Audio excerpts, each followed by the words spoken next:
You're listening to Salford City Radio 94.4 FM, the Friday Sports Show with myself, Jimmy Petruzzi. And tonight we have a very special guest who comes from a really, really long way away. He's playing in the local area and he's played for a number of local clubs. He's going to give us an insight into what it's like to play for clubs at various levels. And he's been on trial, he's played for different clubs. He's had an incredible experience. We're going to get a really, really fascinating insight into the world of a aspiring footballer, a very talented footballer who's going to give us an insight into his experiences in the UK and abroad. Really, really fascinating experience. So if you're driving home, you can tune in, or perhaps you're at home just relaxing after a long working week, or perhaps you've had the day off, who knows. You can sit back and listen into an amazing story. And the journey begins really for this athlete, that's for sure. But as always, do email us, do get in touch on the Facebook page. You know our Facebook page, the Friday Sports Show, Salford Sports Show. Do get in touch with questions and comments. Otherwise, we've had some really interesting questions over the last few weeks and comments, and really value your input. So, Stavros Tserpes, welcome to the show. Hello, Jim. Nice to meet you. Nice to see you. Yeah, no, fantastic. And yeah, definitely, to say that you've had a fascinating journey is probably an understatement, that's for sure. So, you know, you're still obviously very young, and you've had these experiences of playing abroad and in the UK and different countries. And tell us yourself, where does the journey begin? Obviously, you know, you're from Australia, and that's where the footballing journey begins for you. But tell us a bit about who you played for in Australia. I started playing football at the age of about 5, 6. I was taken down to my local club. In Australia, the area I grew up, most of my young friends at school and around me were all playing rugby. My father myself played rugby, and he sort of didn't want me to get hurt when he was younger, so sort of led me into football.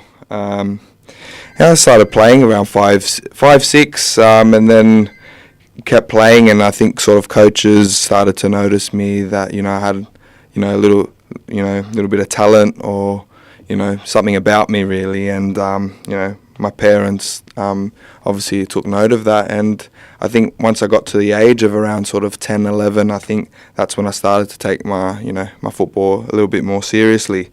Going to various academies and private training at that time and at that age, that's when I sort of started to kick off. When you say rugby, just for our listeners in the UK, the rugby league, are you referring to? Yes, I'm referring to rugby league. Yeah, sorry. No, it's interesting because in this area, Salford Res is a big rugby league club with a lot of tradition that's been going on for a long time. We've interviewed some of their staff in the past and will do in the future. So it's a big rugby following around here. And as you're probably aware now, in the UK, there's sort of pockets of areas where rugby league is quite popular. That said, in terms of popularity, football here is no doubt the number one supported code. Now, as a young player growing up in Australia, I can imagine that in this area that predominantly is rugby league. In terms of football, did you get access to the Premier League? Did you see the Premier League on TV?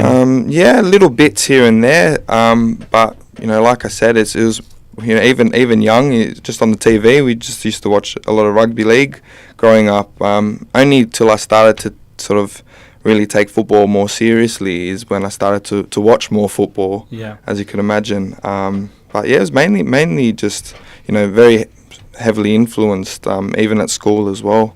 Yeah, no, it's interesting stuff. And did you have a team? Which team? Just out of curiosity, now, which team did you support? Rugby league? Yeah, rugby league. Yeah. I wouldn't say I support them, but I followed the Sydney Roosters. Okay, yes. They're a big club, and no doubt all the rugby league fans listening in. We get big following rugby league fans listening into the show. They'll all be familiar with the Sydney Roosters. They've been prolific in, from the point of view, the rugby club championship. They'll know all about them here. They're a tough club, a strong club, a global club, that's for sure. That's really interesting. So you're brought up in an area that's predominantly rugby league. At what point do you think world football, I mean, you mentioned there your dad and injury, and we know obviously rugby league is a much more physical contact sport in that respect. You can get injured playing football, you can get injured playing any sport really, but the point being, at what point do you sort of make the transition across codes and think, well, I'm going to go for Football. I think, to be honest, I think even myself, I sort of got steered into football, and I think, I played a bit of rugby at school, but I enjoyed football more. I've always enjoyed playing it, and I think, I was maybe a little bit better than everyone else, without sounding arrogant. And I think you sort of enjoy something if you're better at it. So yeah, I mean that's the thing too. Once you're an athlete, you generally can sort of play cross codes. You got good athletic ability. We know that a number of sports people can play many different sports successfully. That's for sure. And what position did you play rugby league, just out of interest? I think I was quite fast when I was younger. So I definitely played on the wing. Or sometimes as fullback as well. I just enjoyed getting it and running with it pretty much. Yeah, so that's really fascinating stuff, and it could have easily been. We could have easily been talking to you about playing for a rugby league club. I don't think I was probably quite big enough now to be a rugby player, but no, you never know. No, it's interesting stuff, and so you make the transition across to football, and eventually you would end up playing for the team Marconi, I believe. Yes, they're quite well-known club in Sydney, where I'm from. Produce sort of a number of players, national team players, and players that have played in the UK as well. So it's quite a well-known club, and at that time when I was growing up playing there, was sort of the highest level in Australia, and really enjoyed it there. Really enjoyed it. Yeah, no, they're a strong traditional club, and like you said, there's been players who've played there that have played internationally, and notably Mark Schwarzer. People who are familiar with Mark Schwarzer in the UK, who had a very successful career in England too, and Paul Oaken had a short stint in the UK too, as well as all over Europe. And there's been a number of players there. If I've missed anyone out, send me an email. The important thing is really that you sort of had that sort of cornerstone. You had that club that's got a tradition in football. Footballers have played there before at a high level. They've gone to play well in Europe.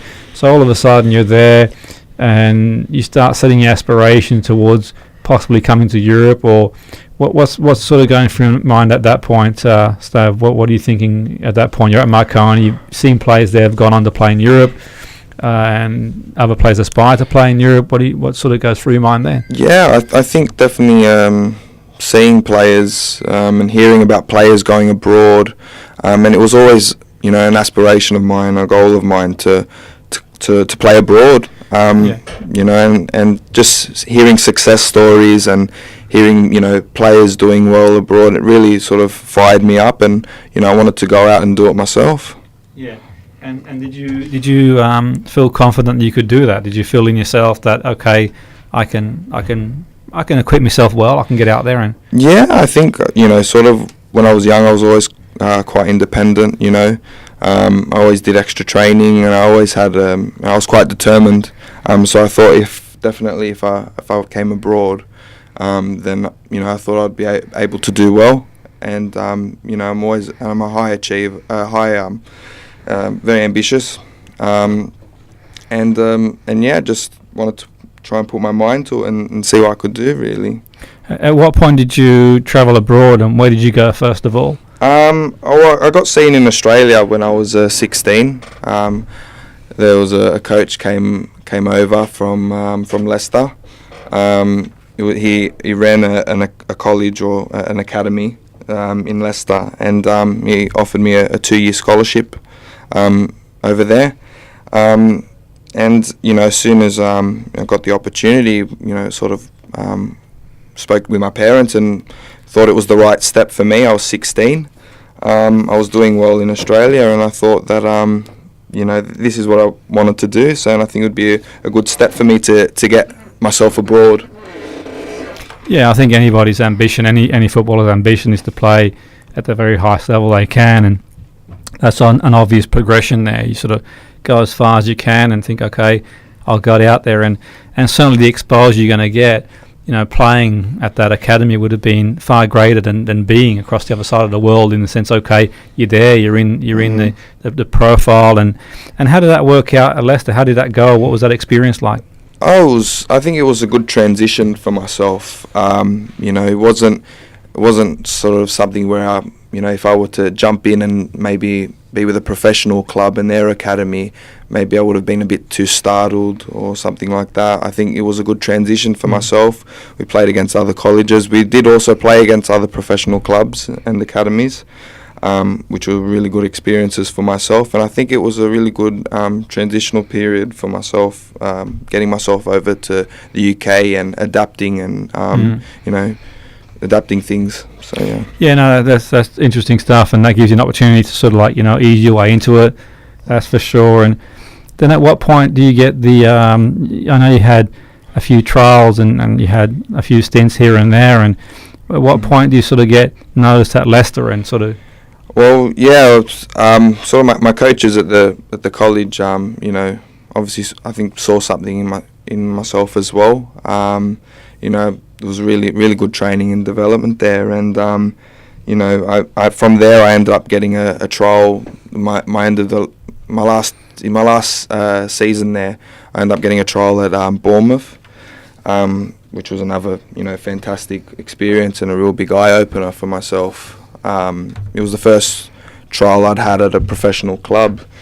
I was there for 2 weeks, training with the under-18s, and yeah, it was just a really good experience. The players over there that they had at the time were really, really good, and I thought I definitely could match them.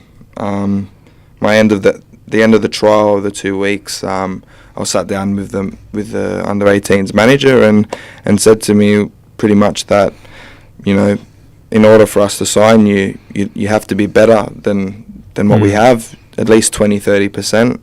For me, I thought I could match him. I was just as good, but I think the real big key is, especially trying to get into a new club or a new team, is being better than what they've already got. That's an interesting point that you make there. And so, what would you say the standard was like compared, say, Leicester, the college you were playing for, compared to Bournemouth? Was it? Yeah, it was a step up for sure. A couple steps up.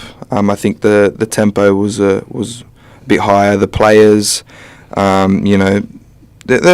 think there was a lot of players physically that you can improve your physique, but I think their decision making and their technique on the ball was, it was really something else. Yeah, and so I'm going to sort of throw the cat amongst the pigeons, so to speak, in the sense that you hear that a lot at clubs. You hear different coaches say at clubs that if he's only as good as what we've got. I think for me personally, what I would say is that, and it'd be interesting to see the views of people listening too, by the way, I think if you're at a club and someone comes along and is as good as what you've got to look and think, well, why is this player coming in being as good as we've got?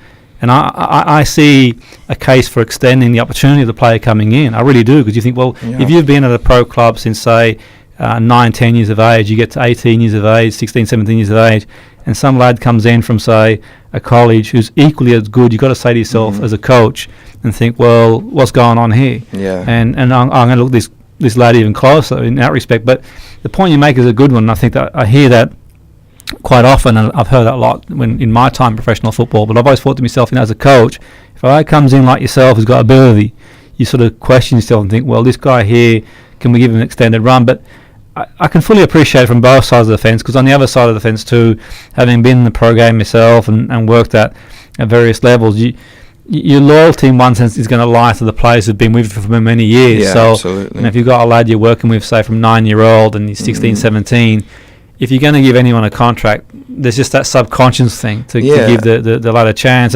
But I suppose the point I'm getting at is that did you feel at any point like the outsider going in? Did you feel yourself? Did you sort of struggle with that, or what's it like to be the person from the outside going into a club where some of these lads have been together for years? And it can be difficult at the start. And like you've just mentioned, I know my experience at Bournemouth, a lot of those lads had been together since 10, 11, even younger. So, and especially myself, I'm a foreigner, I'm not from the UK, so that was another little challenge as well. But I think once you get on the pitch, sometimes it's a bit awkward off the pitch at the start, but I think once you get on the pitch and you get a bit more comfortable, and you start sort of mingling with the players a bit more, and I think after you've had a couple sessions, I think they then start to, if you're good enough, if you do well, then they start to respect you a bit more. That's a really good point, and certainly any young players listening in, if you go into a new club, it's about imposing yourself to a point. Obviously, there's a fine line between, in trying to impose ourselves too much, but there is that fine line, I think, for me, where it's sort of there's a fine line between, say, arrogance and confidence. I think, and it's very easy to go into a club and think, okay, I'm the bee's knees type thing. I'm going to sort of dominate proceedings, but I think a sense I get from yourself, Stav, you've got this sort of humbleness about you where, you're going in there, you back your ability, but you also appreciate that these lads are at a certain level. And that's a sort of important thing, I think, for the young players listening to, certainly respect the players who are there, but equally not to be in awe of them too, because, you're there on merit, and it's hard to get that fine line and ease your way in. And is that one thing that you sort of, is it a challenge for any young players listening to the show to impose yourself? You got lads who've been together 5-6 years, you're new, and do you ever feel like, okay, I might be overdoing it here, or is that going through your mind? Yeah, I think, to be honest, I think you should just, once you go on the pitch, I think you should just play your own game and do what comes natural to you. I would say, not to go in and obviously say, act like Ronaldo or something like that. You got to come in and you got to appreciate what's around you, but at the same time you do have to stamp, you have to make your mark, and in the end of the day you're fighting for their spots. Yes, so absolutely. I think you have to find that balance. I think when you're on the pitch and you're on the ball and you're playing, maybe you can have that little bit more arrogance, but I think off it, I think you definitely have to, sort of appreciate what's around you. Yeah, no, absolutely. I certainly agree. I think that's a good way to look at it. I think as well, it will be quite interesting to hear your take on it. I mean, you seem to be, mature for your age in terms of, the way you conduct yourself on and off the pitch as well. And that's a key thing for me. It's really important that, we get the balance right in that respect. And I think for me, yourself, you got the maturity at your age. And I mentioned to you before off air that there were these scholars I've been working with recently at a club and doing the education side of things. I stood in for someone else, and I felt personally that they were a great bunch of lads. They were fantastic in that respect, but I felt, okay, some of them were like, very young for their age, and they've been in the system, they've looked after, and in a way I felt that they're going to get a rude awakening at some point, because the world isn't always sunshine and rainbows. And did you think that you're travelling, from the educational point of view, the travelling you've done has been beneficial for you too? Yeah, absolutely. Sort of having to going away from home, living on your own. I think it sort of definitely changes you, and in a good way though. I think you become more independent, more mature, and you're having to do things your own and not rely on others. So yeah, no, absolutely, and for me that is like an experience in itself. Absolutely. Like you can't put a price on that education to travel and to learn and experience new cultures. And I think what you've done really well, from what I can see, is that you've sort of embraced the culture. Not to say that the culture here's a million miles off the Australian culture in one sense, but equally in saying that's across the other side of the world, and people are different. And I think that, how important is it for do you think, because I think it's really important if a player goes abroad to embrace the culture, whether an English player goes to Spain, whether it's an American player goes to Germany, whether an Italian player go, in the UK, irrespective of what happens. I think it's really important to really embrace the culture. And do you think it's important too, to be able to do that, to get involved and absolutely. I think you do have to embrace the culture, and because in the end of the day, wherever you go in, I know coming from Australia, like maybe you don't want to, without any disrespect to other Aussies, but the level in England's a lot higher than Australia football wise. So I think you do have to embrace that culture and sort of get to that level. Absolutely. I mean, you're here obviously, to go and play as high as you can, and I suppose on the other side of things is, we've got, make friends from as many friends as you can, but the bottom line is it's really important to get around people who've got similar visions to yourself, and that's the sort of key, who are going to bring you up. And I always say to players, it's really important you surround yourself around people who are going to lift you up, who want the best for you. Yep. As a young player, it's hard to identify that, because young players sometimes it's that lack of experience to sort of know and judgment who wants the best for them. And sometimes as a young player, you hear people say stuff and it's not what you want to hear, but the point being is saying it for good reason. And I think for me, any young player listening is sort of, you're going to get around people who will tell you stuff because they think it's what you want to hear and they want to be a hanger-on, but you're going to be what you need to hear. It might not be what you want to hear, but it's down to you to take that sort of advice to move forward. And that brings me to sort of coaches that have influenced you, and you've had the opportunity now. We sort of talked about the Bournemouth experience, and you mentioned we spoke about the Tranmere situation, and a couple of things I'd like to sort of touch on is any sort of coaches that you have been around that have helped you in terms of, keep focused and giving you good input, and how important is that? Yeah, I think it starts at a young age. I think I think if you sort of luckily for me, back in Australia and at the college I was at, I had really good coaches and sort of instilled that into myself at a young age.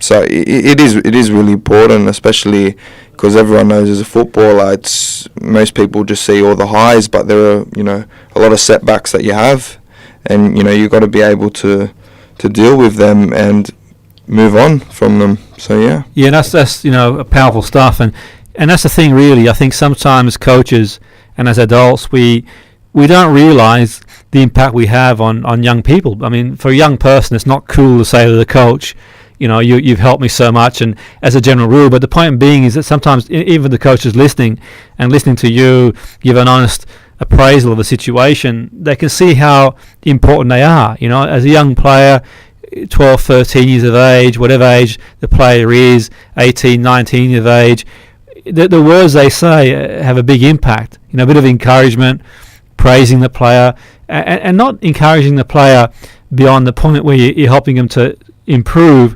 It's to the point where you're helping the player get the best out of themselves, being honest with the player.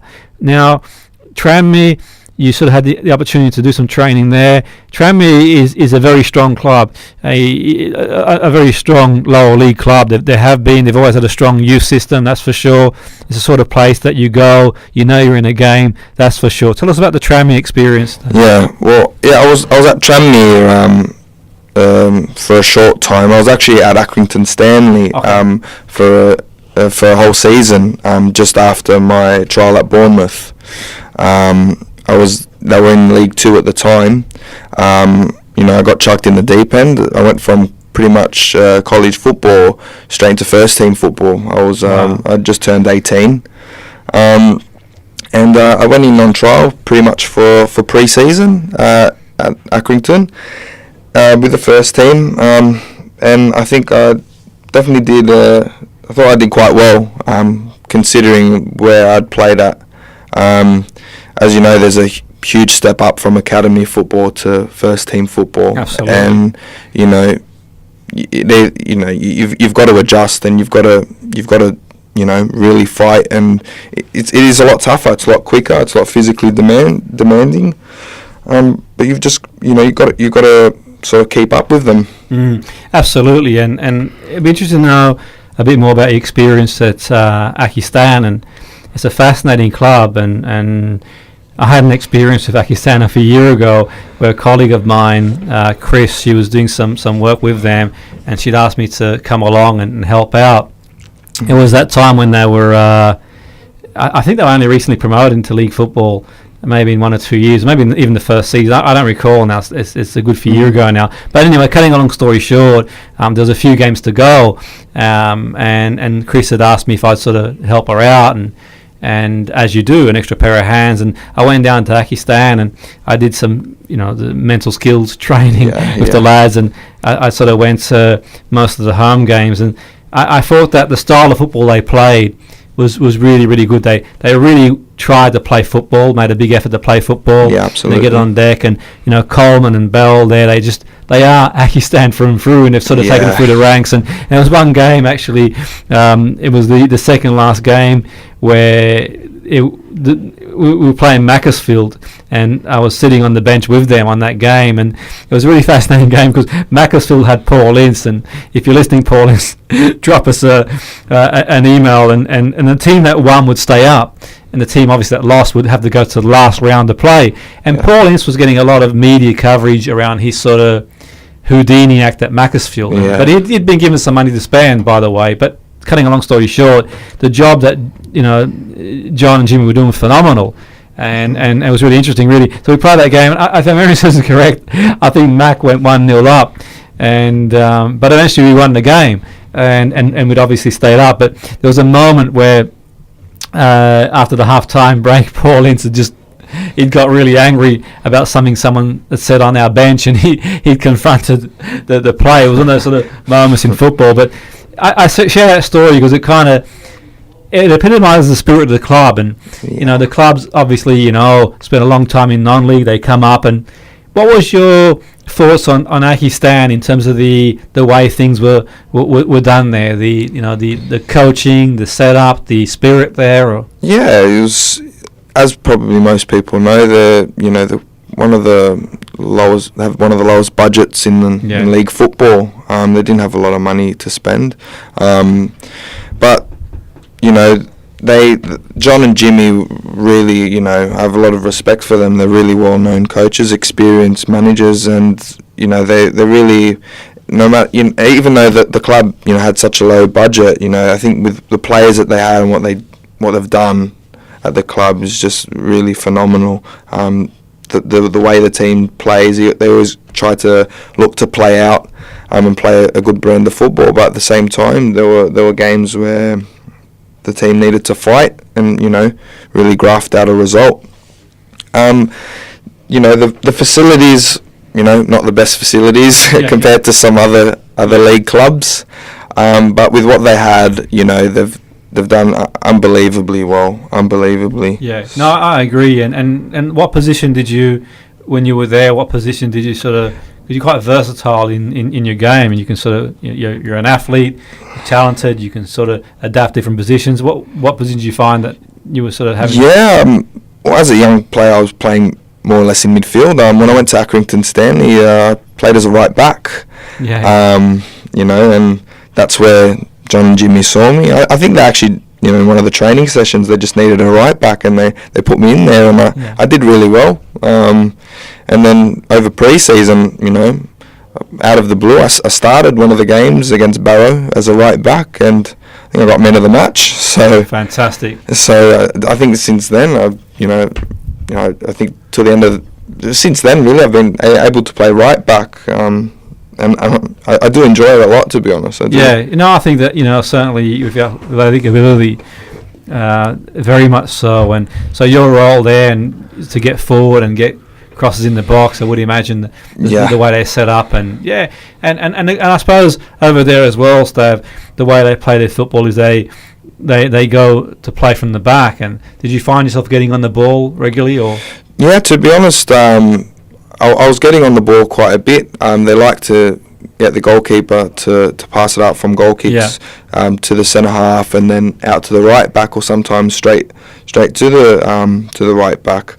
But I was getting on the ball quite a lot, and I enjoyed getting up and down the pitch, and I think I'm a player that has quite a lot of fitness, and I really enjoyed it. Yeah, no, it's fascinating because, you have this sort of, rise through the pyramids of football. You kind of, you go from playing college, and then you get the run at Bournemouth. But obviously, first team football is first team football. I mean, it's the old saying, men against boys. It's tough, And I think from what you're saying there, you obviously really enjoyed your football there, and you got the likes of John and Jimmy there who know their football. They'd be great to play for any young footballer. And what happens there, Steph? I mean, how come you sort of didn't carry it on? What happened at Accrington? Did you not sort of stop on there? Or? I was there for pretty much a whole season. I got sent out to a club called Clitheroe. I was training, with first teamers, but I needed to play more regularly. And 18 at the time, they thought it was a good idea for me to go to Clitheroe and get some men's games. And I went there till the end of the season, pretty much. I did well there, and sort of towards the end of the season, I sort of hadn't really heard anything of what was going on. I was just a train-on player there, but hadn't really heard what was going on, what my future was going to be. So I then ended up getting a trial at Tranmere Rovers, who probably most people know is quite a well-known club. Absolutely, yeah. Maybe a little bit different to Accrington Stanley. They've been in the leagues for a number of years. They have a huge fan base over in Liverpool. Absolutely. And I think before I went there, I didn't really know how big of a club it was until I went there. I went in there for a day originally just to have a look at me, and then after that trial, they asked me to stay on for the rest of the week. And then I got brought into the manager's office. Mickey Mellon was the manager at the time. He still is now. And sat me down and said that they'd like to offer me a contract. At that time, I was just about to turn 19. It was my first professional contract. And it was a really, really good step for me. Obviously, Tranmere saw something in me, and I thought I was really, really looking forward to it. It was a big club, well-known club, and the facilities there were, even though they were a league below Accrington at the time, they were in the conference. It was just, you'd think it would have been the other way around. I mean, that's the thing. I mean, with Pakistan, they'd sort of spent a long time in the non-league, and the Coleman and Jimmy Bell certainly took them up the league, but equally, I think that since a few years ago they've come a long way from what I can see. But Tranmere have been an established league club, and as you all know, and one thing's for sure is that Tranmere, they've always been a tough place to go for any team, and the youth system's always been really strong. They've always good youth system, that's for sure as well. But in terms of the facility, were the facilities different? I mean, what was the training? Yeah, the facilities were really good. I think they'd just moved into a new facility. Had your cooks and chefs. Accrington didn't have that. You had to bring your own food in. It was just completely different. But it was really good. What was the vibe like at Tranmere? Did you? Yeah, it was different to. A little bit different to Accrington, more Scousers. But no, it was, I thought I fit in quite well. I was, I think, the only foreigner there. And they sort of welcomed me in for the time I was there. I mean, that's the one thing for sure. I mean, certainly, Liverpool, it's always been a really accommodating area, and it's got a strong tradition in football, and obviously we're over in Salford here, and we've got the likes of City and Manchester United on the doorstep, and Salford City now making their way up, but there's no taking away from the fact that Liverpool's got a strong footballing tradition, and very much so. Did you feel that sort of football tradition there? Oh yeah, absolutely. I think they really, even at Accrington as well. It's football over in this country. They're just, everyone's so passionate about it. It really is another level. It's a big thing, and I think for me, we talk about on the show how it's part of the communal. It's a communal feeling, and it brings towns together, and you see it, when you sort of driving through a town centre on a match day, just the vibe, the buzz, the atmosphere, and people going in, and and you get that really good buzz and that sort of stuff, and it's an incredible buzz on a Saturday. You go to any town centre, and I think for me, that's one of the things that sort of lost a bit in the Premier League now, because years gone by, the Premier League had that sort of communal feel. Now, as the players being a bit out of touch with the reality of the general person, you lose that vibe. And did you feel that Accrington and Tranmere, the players were accessible to the community in the sense that they were part of the community. Yeah, probably more so than, I guess, your premiership clubs or championship clubs. It really is, and you have, at both clubs you'd have sort of fans coming up and really, and the players will just have regular chats with them, you know, maybe, I'm not sure if it's like that at maybe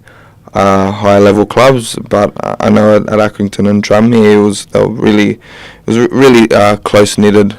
I think it's changed at the higher level clubs. I think one of the reasons being is that the Premier League is a big sporting brand at the moment, and it's around the world, so things have changed in that respect. The players, obviously, what they make financially, but I think for the greater good, I think that the players still, for the most part, down to earth and relaxed about things, and it's just obviously accessibility. It's everyone wants to a piece of the player these days in terms to speak to them, and that's the beauty about watching football at that level. And you get a Tranmere who play football, you get an Accrington who play football, and it's a joy to watch for sure. And you go down on a Saturday afternoon and you watch that sort of football. It is a joy to watch the way they set their stall out. And did you find that Tranmere had a different style of football to Accrington? Did they sort of set their stall out differently, or was it?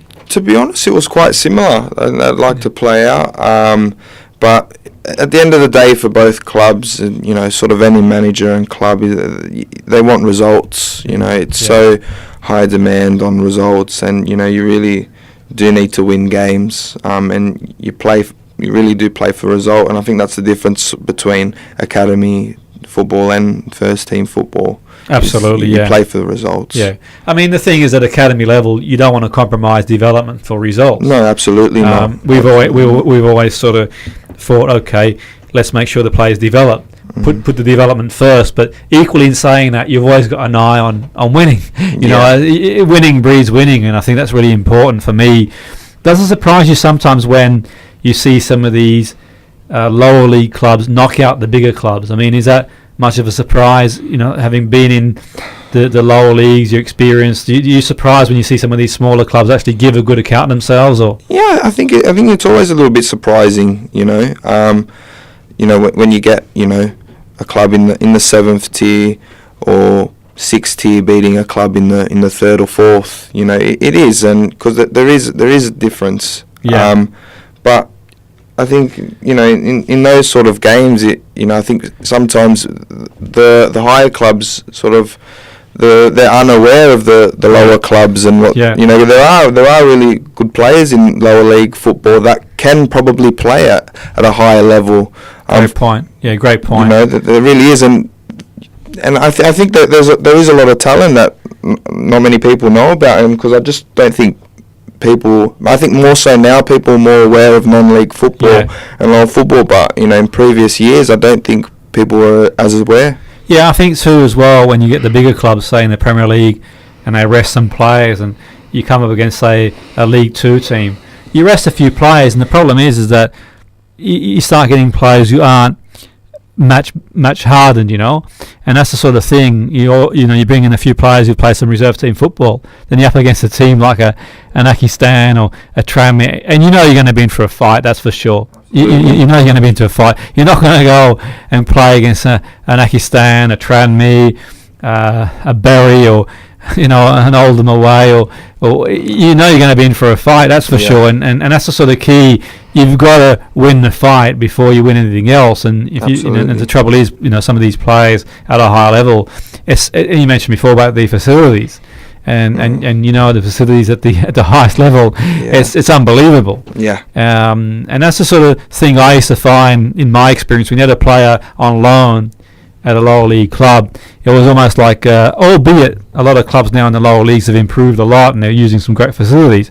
At the time, that wasn't the case, and you used to see some players get loaned and they'd be like, it was like a shock to the system. It was like, used to your Premier League environment. Yeah, absolutely. And then bang. Because I think, I'm not sure, I think you may have had like a bit of a run at Blackburn or a trial, or was it? Yeah, when I was at Accrington, I managed to play about 4 or 5 games. My first game was against Barrow, where I got man of the match, where I played really well that day.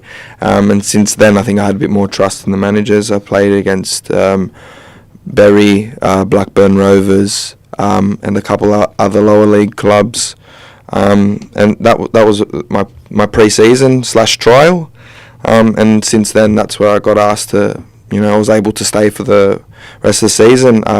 As I mentioned before, they're not very have a lot of money, so I wasn't able to get a contract there, but I was able to stay as a trainer. And for me, coming from college football, I grabbed it with both hands. I thought, training with first team players at League 2 level, it was a great experience for me.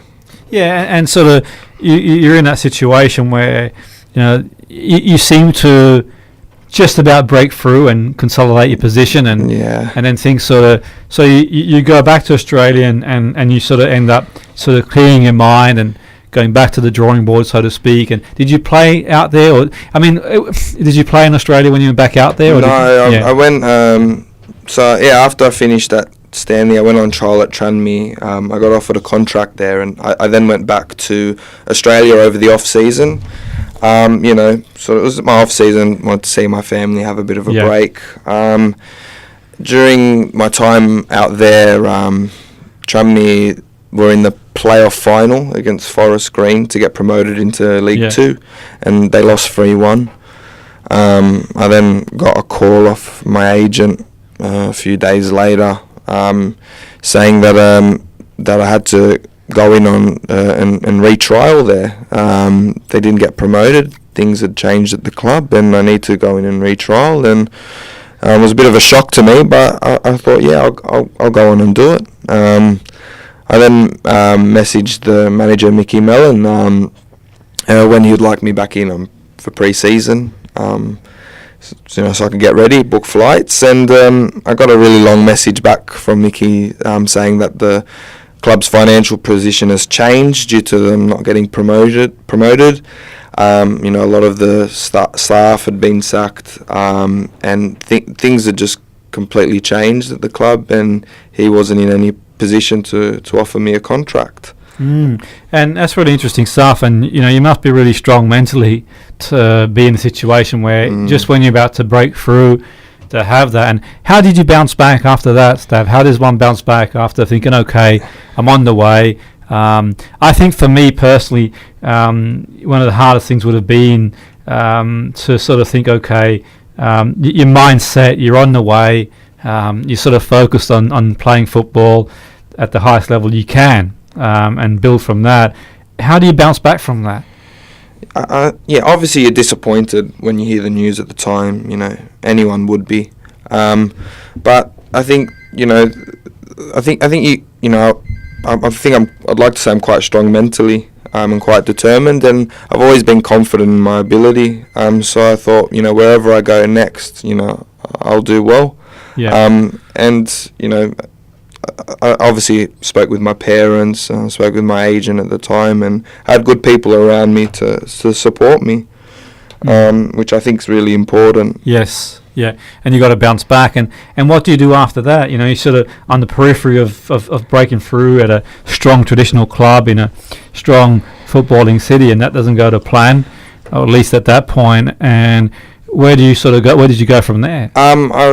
I spoke with my agent at the time, and I flew back to the UK, and pre-season went by, and then I joined just a non-league club called Radcliffe. Okay.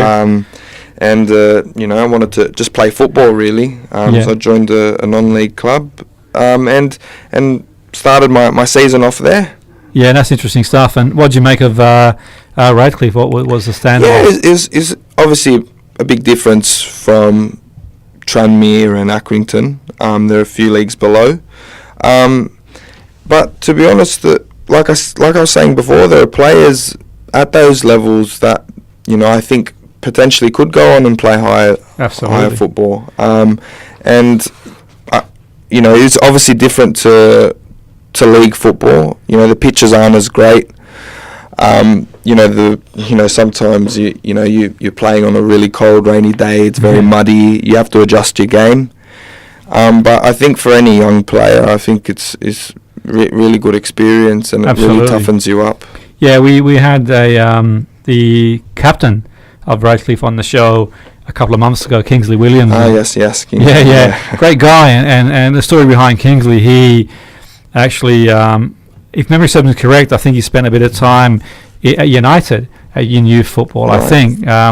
But the story behind Kingsley was a friend of mine in football, Andy Hill, great footballer, great footballer who played for City and captain Barry, and phenomenal footballer and coach too.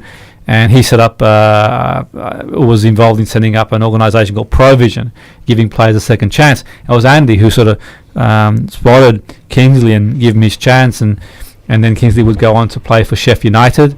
And obviously he was very unlucky not to play to get a contract for them, and he sort of did the rounds, so to speak, and he sort of found his feet now, and that's for sure. So obviously the moral of the story is it is a strong standard, without a shadow of a doubt, and on any given day, a team like Radcliffe could definitely give a pro club a good run for their money. Yeah, absolutely. That's for sure. I mean, we played them when I used to sort of work as a coach at Bury. We played Radcliffe every season in the off season, and they had players. Yeah. They had some good players. People listening out there, I think non-league, some good players. It's sometimes you need a bit of luck. I'm not a big believer in luck. I think you make your own to a point, but sometimes you need the rub of the green. Sometimes you just need the right time, right place. The budget comes in, or you have a run of form, and there's these little things that you sort of need. But I think if you keep going, you keep at it, eventually things should even themselves out at some point. Unless obviously our path is meant to go a different way, then that's a different story. But the point being is that you got to keep going, and since then you sort of had the experience at Radcliffe, and you've had the experience at different clubs in the area. Which other clubs in the area have you played for? I was at Radcliffe for virtually almost the whole season. Sort of a couple months after I signed there, I got an injury, which didn't help things. Yeah. And then in that time, a new manager came in, and got rid of most of the squad. Kept about 4 or 5 of the players, including myself. But when I got back from injury, I wasn't really playing much. I could see I wasn't really in his plans. So I ended up leaving Radcliffe, and the season after I signed for Altrincham, which is this season currently now. Yeah, but as well as doing that, and we'll get to where you are now shortly, you started training with an influential trainer, Mick Clegg, I believe, and obviously he's got a lot of experience, and he's played at the highest level. What's some of the training you've been doing with Clegg, and give us an insight into? Yeah, Mick is very experienced. He was at Manchester United for 11 years, working under Sir Alex Ferguson. Trained some top athletes: Ronaldo, Rooney, Giggs, Scholes, the Nevilles, everyone at United, and I train with him currently now. Been with him for a year. And he's just, he's on another level, Mick. The equipment that he has in his gym, and just his mindset and look on football is, none like it. So is it mainly the physical area that you work on, or do you do? Yeah, well, most people go to see Mick's training think it's very physically demanding, but if you speak to Mick, he strongly believes it's on the brain. It's you go there training your brain really, and football is just such a mental game. And if you're not right mentally, then it really makes a difference. It's a huge thing. And what are some of the training? What sort of things that you do? With sort of, without sort of giving too much away, what are some of the things that you sort of do? Weight training, or it's a combination of everything. Is Olympic lifting, weight training. He's got reaction lights, fit lights. Fantastic. And obviously there's different ball drills and exercises that we do with Mick, and tests us every so often to make sure that we're improving. Yeah. Is there other lads there too, other footballers? Yeah, there are quite a few lads that go down. There are current professionals that from playing the Championship, League One and Premiership even, that go and see Mick's, especially in the off season. I think that's when it gets really busy. Yeah, that's the key, the off season. Yeah, I think a lot of lads go in just before they start their pre-season, just to make sure they got a little bit more of an edge on everyone else. Yeah, no, that's interesting stuff. And did you find that training with Mick brought your game on to a new level? Or? Yeah, absolutely. It's just my whole look on sort of football playing in games has just completely changed. I think thanks to Mick, and it's nice as well seeing other players playing at high levels, and you go in training with them, and you really feed off them, and it really improves yourself as well. Absolutely, yeah, no, definitely, and so you actually, is it 1-to-1 training, or do you ever do like group training there? Yeah, it's a bit of a mixture. So sometimes I go in and I'll do one-on-one sessions with Mick. Now he's got a couple of other coaches down there as well that help out when there are larger numbers. So it's a good mixture. So how are you feeling physically, Stav? How do you feel sort of physically within yourself in terms of where would you say you are in terms of your own career so far? Do you feel as physically fit? Yeah, physically, I feel in great shape. I'm sort of playing now, sort of week in, week out, and I feel in really, really good shape. I'm training more or less every day with Mick, and doing my extra bits at my club.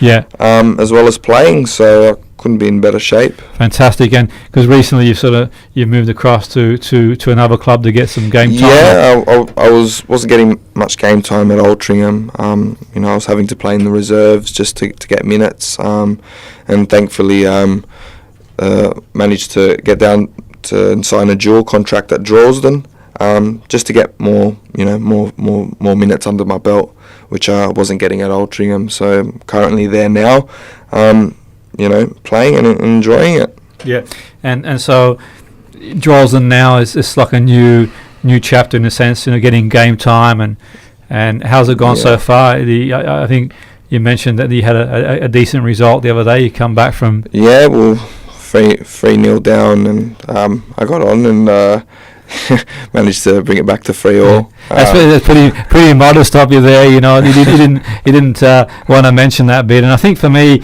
that's one thing of yourself, Stav. I think that one thing that the audience listening, and it's been a really interesting insight for them, just the modesty in terms of yourself, and obviously the insight you've given us is being fascinating, and people listening are probably going to think to themselves, what a fascinating journey, especially if they've got kids of their own who are footballers or coaches, just generally speaking, and for me, there's players that are far lesser than your ability, that certainly would have used that as an opportunity to talk about how they turned the game around, and we were getting beaten 3-0, we had no chance, and I come on, and that's a big thing. I think that sort of shows, and I wasn't there, I don't know what happened, but obviously at the end of the day, I'm not surprised. I've seen you training and that sort of stuff, and I think for me that's one of the things is for any young player as well, certainly keep that sort of modesty, but also when you do have a good game and turn things around, it's great also to, I'm not saying sing off the rooftops and brag, but it is what it is, Yeah. You're a talented player, and sometimes for me one of the things I find in professional football or any level of football, it's not even the players who've got the better ability. Obviously you're only going so far, you can't talk yourself into a game, but equally in saying that, I think that's sort of the way we sort of put ourselves across. And I mentioned earlier before my experience recently with some scholars, and I thought that you can you get the ones obviously that think they've already made it, you get the ones that think they've got no chance, you get the ones who are somewhere in between, but that's key. So you've gone on there, the game's turned around, and how do you feel? Do you feel now after that I'm getting back to where? I was obviously raging to play. And as soon as I got on, I just wanted to, make a difference. And to be honest, I didn't expect us to come back to 3-3.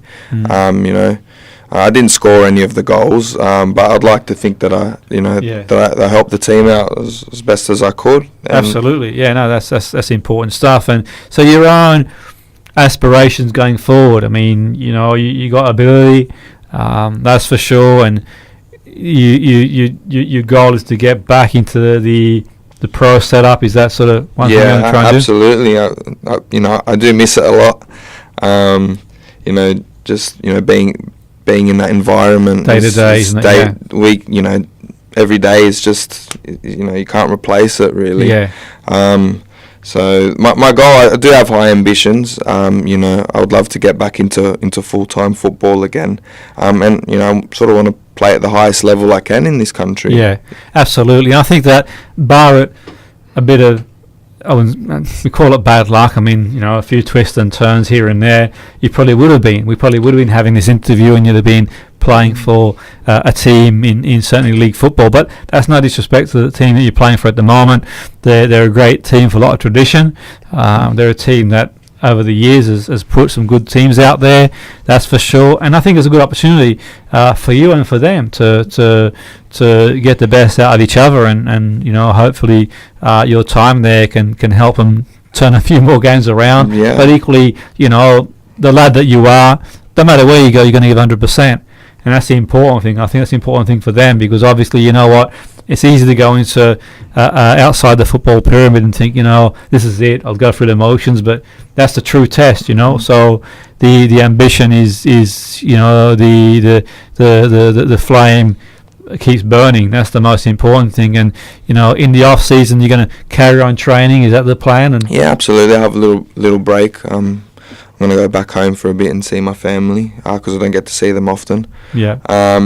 And then I'll come back and I'll be in that with Mick during the pre-season. Yes. And then get back into the swing of things again, which I'm really looking forward to. Yeah, because a lot of people will be surprised listening in, thinking, okay, the pre-season, mid-May till July, the players are off. But these days, the reality is that you might have a week off here or there, and even in that week you probably go for a run here and there. And that's the nature of the game. That's just the way it is. And the key thing is stay injury free. That's a huge thing. But equally in saying that, to get to a level physically where you can express yourself tactically and technically, because that's the sort of important thing. So throughout the off season, you'll be doing training like some weight training, I would imagine. Different sort of physical training, long runs, weights, reactions. What we'd normally do at mix, except great, just sort of step it up a little bit more than you would in a normal season. Obviously, in the normal season, you're playing a lot more games, and you've got to be conscious of your body and not getting injured. In the off season, you can really step it up a lot. Do you feel fresh yourself within yourself, not having the sort of periodic games, and do you feel like raring to go? And yeah, absolutely. I feel, like I said before, I feel in really good condition, and I just. I'm just raring to play. Really, it's almost like the seasons come end of seasons comes too early. Yeah, almost. Yeah, there's still a lot more games. To go. Absolutely, for sure. So, and that's been fascinating. We're sort of moving towards the close of the show. What a fascinating insight. Thanks for coming on board the show, Stavros. It's been an absolute pleasure. No doubt the people listening do get in touch.